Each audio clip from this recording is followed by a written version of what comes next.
Bangladesh police কিন্তু শেখ হাসিনা সরকারের police না। বাংলাদেশ সেনাবাহিনী কিন্তু 18 কোটি জনগণের সেনাবাহিনী, এবং বাংলাদেশ সেনাবাহিনী কিন্তু রাষ্ট্রের সেনাবাহিনী। কিন্তু আমরা মনে হয় এটা ভুল, আমরা এটা ভুল করি এবং এটা ভুলভাবে বলার চেষ্টা করি। যারা চাকরিরত পুলিশের সদস্যগণ আছে, ওনাদের দেখভালের দায়িত্ব হচ্ছে স্বরাষ্ট্রমন্ত্রী আসাদুজ্জামান কামালের। কিন্তু যিনি রিটায়ারমেন্টে চলে গেছে, অথবা আমি রিটায়ারমেন্টে চলে এসেছি, তাহলে আসাদুজ্জামান কামাল সাহেব কি আমার পক্ষে কি বক্তব্য দিবেন? আর আরেকটা যেটা হলো হাসিনা আক্তার, আপনি যেমনটি বললেন যে আমরা আসলে ভুলে যাই, আমাদের প্রফেসর কলিমুল্লাহ পাবলিক অ্যাডমিনিস্ট্রেশনের প্রফেসর, উনি হয়তো আমার থেকে এটা আরো ভালো বলতে পারবেন। সেটা হলো যে রাষ্ট্রবিজ্ঞানে রাষ্ট্রের অধীনে চারটা ইনগ্রেডিয়েন্টস থাকে। একটা হচ্ছে সীমানা, একটা রাষ্ট্রের নির্দিষ্ট সীমানা থাকতে, টেরিটরি, সভরেনিটি, পপুলেশন, গভর্নমেন্ট। কিন্তু আমরা কিন্তু ভুল করে ফেলি এবং বলে ফেলি যে রাষ্ট্র এবং সরকার মনে এক জিনিস। রাষ্ট্র এবং সরকার তো এক জিনিস না। সরকার তো রাষ্ট্রের একটা চারটা ইনগ্রেডিয়েন্টস এর ভিতর একটা ইনগ্রেডিয়েন্ট।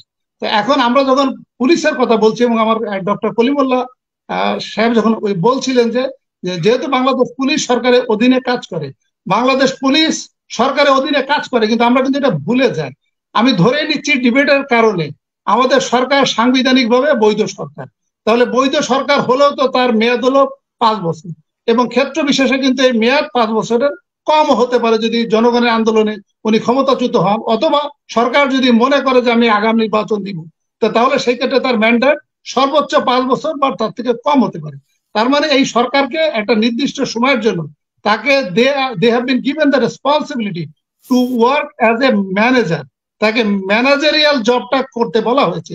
তার মানে আমার যে সরকারের যে টাকা, মানে আমার যে রাষ্ট্রের টাকা, আমার যে বিভিন্ন গণতান্ত্রিক প্রতিষ্ঠানগুলো আছে, এদেরকে ম্যানেজ করা বা ম্যানেজারিয়াল দায়িত্বটা পালন করা একটা নির্দিষ্ট সময়ের জন্য হচ্ছে সরকার। তার মানে আমার বাংলাদেশ পুলিশ যে কাজগুলো করছে, এটা আমরা ভুলে যাচ্ছি, বা বাংলাদেশ পুলিশ ভুলে যাচ্ছে, বাংলাদেশ সেনাবাহিনী ভুলে যাচ্ছে, জুডিশিয়ারি ভুলে যাচ্ছে, আমলাতন্ত্র ভুলে যাচ্ছে। বাংলাদেশ পুলিশ কিন্তু 18 কোটি জনগণের পুলিশ, এবং বাংলাদেশ পুলিশ কিন্তু রাষ্ট্রের পুলিশ। বাংলাদেশ পুলিশ কিন্তু আওয়ামী লীগের পুলিশ না। বাংলাদেশ পুলিশ কিন্তু শেখ হাসিনা সরকারের পুলিশ না। বাংলাদেশ সেনাবাহিনী কিন্তু 18 কোটি জনগণের সেনাবাহিনী, এবং বাংলাদেশ সেনাবাহিনী কিন্তু রাষ্ট্রের সেনাবাহিনী। কিন্তু আমরা মনে হয় এটা ভুল, আমরা এটা ভুল করি এবং এটা ভুলভাবে বলার চেষ্টা করি। আর আপনি যে দুর্নীতির যে আরেকটি যে বিষয় হলো, আপনি যে দুর্নীতির বিষয়টা বললেন, আমাদের ওবায়দুল কাদের সাহেব যেটা বলেছে, এটা একটা গুজব এবং এটা বিএনপির বানানো গল্প।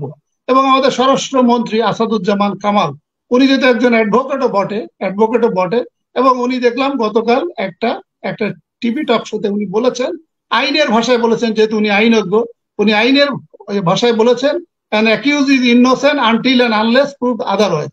তার মানে উনি বলেছেন যে অভিযোগ প্রমাণিত না হওয়া পর্যন্ত তাকে তো আমরা অভিযুক্ত বলতে পারি না। মানে তাকে আমরা অভিযুক্ত আমরা বলছি, বাট তাকে আমরা অপরাধী বলতে পারি না। এই জন্য উনি বলেছেন বা বলার চেষ্টা করেছেন যে এখনো তো তাদের অপরাধ প্রমাণিত হয় নাই। এবং আমাদের আসাদুজ্জামান কামাল স্বরাষ্ট্রমন্ত্রী, উনি কিন্তু বলেছেন যে এখন পর্যন্ত আসাদুজ্জামান কামাল এবং বেনজির সাহেব যে সমস্ত তথ্যপত্র উপস্থাপন করেছেন, তাতে উনি বা ওনার সরকার খুব বেশি গড়মিল এখনো পরিলক্ষিত হয় নাই বা গড়মিল দেখে না। এবং আমি দেখলাম আসাদুজ্জামান কামাল সম্পর্কে বলেছেন যে আসাদুজ্জামান মিয়া সম্পর্কে বলেছেন যে উনি হয়তো এমন সময় সম্পদ কিনেছিলেন যে সম্পদের দাম ছিল হয়তো 1 লাখ টাকা, ওই সম্পদ এখন হয়তো 1 কোটি টাকা হয়ে গেছে।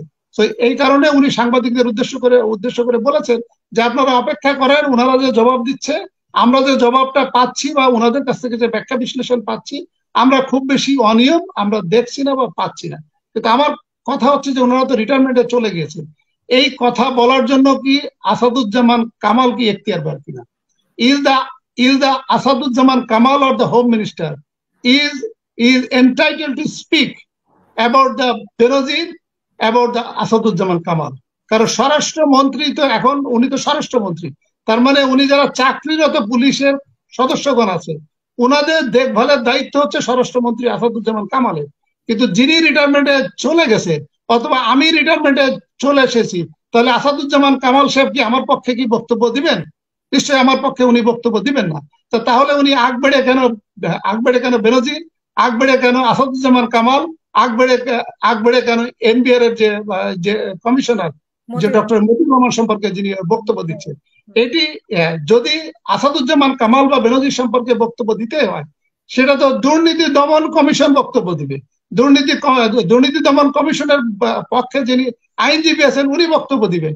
কিন্তু এটি সরকার থেকে কেন বক্তব্য দেওয়া হচ্ছে, বা ওই যে বিশেষ করে আসাদুজ্জামান কামাল স্বরাষ্ট্রমন্ত্রী উনি কেন বক্তব্য দিচ্ছেন, বা উনাকে সাংবাদিকরা উস্কানি দিচ্ছে এবং উনিও বা কেন আকবরে বলছেন, এটি আমার জানা নাই। এটি হয়তো আমি কিন্তু বললাম যে আমাদের বড় শপিং মল কিভাবে প্রতারণা করে, 100 টাকার জিনিস 180 টাকা লিখে বলে যে 50% ডিসকাউন্ট, তার মানে সে 90 টাকায় বিক্রি করে 100 টাকার জিনিস 10 টাকা কমে আপনাকে বললো যে আপনাকে 50 টাকা কম দিয়েছি।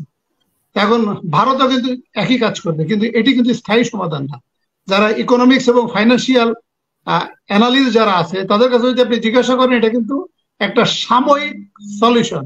কারণ আমার এই বাংলাদেশের টাকাটা নিয়ে ভারত কিন্তু আলু ভর্তা করে খাবে না, এবং আমার এই বাংলাদেশের টাকাটা আমি যখন চায়না ইউয়ানের সাথে আমরা এক্সচেঞ্জ করব, এটি কিন্তু তারা অনন্তকাল ধরে কিন্তু আলু ভর্তা করে খাবে না। কারণ এই বাংলাদেশের কারণ এটা তারা করছে হলো এই কারণে যে তোমার যদি দেখো ডলার সংকট, আমি ধরে নিচ্ছি 6 মাস বা 1 বছর পরে তোমার ডলার তোমার হাতে আসবে। যে মুহূর্তে তোমার ডলার হাতে আসবে, তুমি সেই মুহূর্তে আমার ডলার আমাকে তুমি ফিরিয়ে দিবে।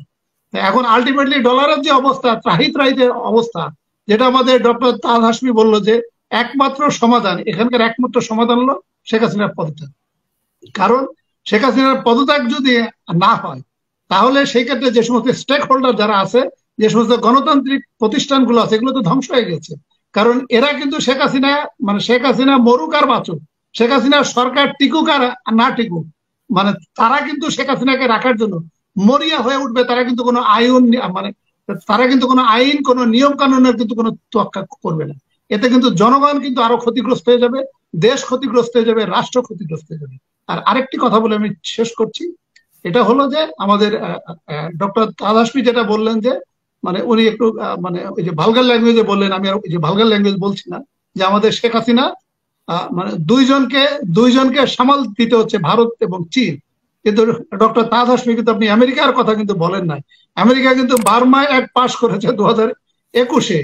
আমেরিকার যে ইন্টারেস্ট, সেই ইন্টারেস্টটাও কিন্তু শেখ হাসিনাকে হ্যান্ডেল করতে হবে। সো এটা কিন্তু 2 ঘর না, ডক্টর তাজ হাশমি, ঘর কিন্তু 3টা।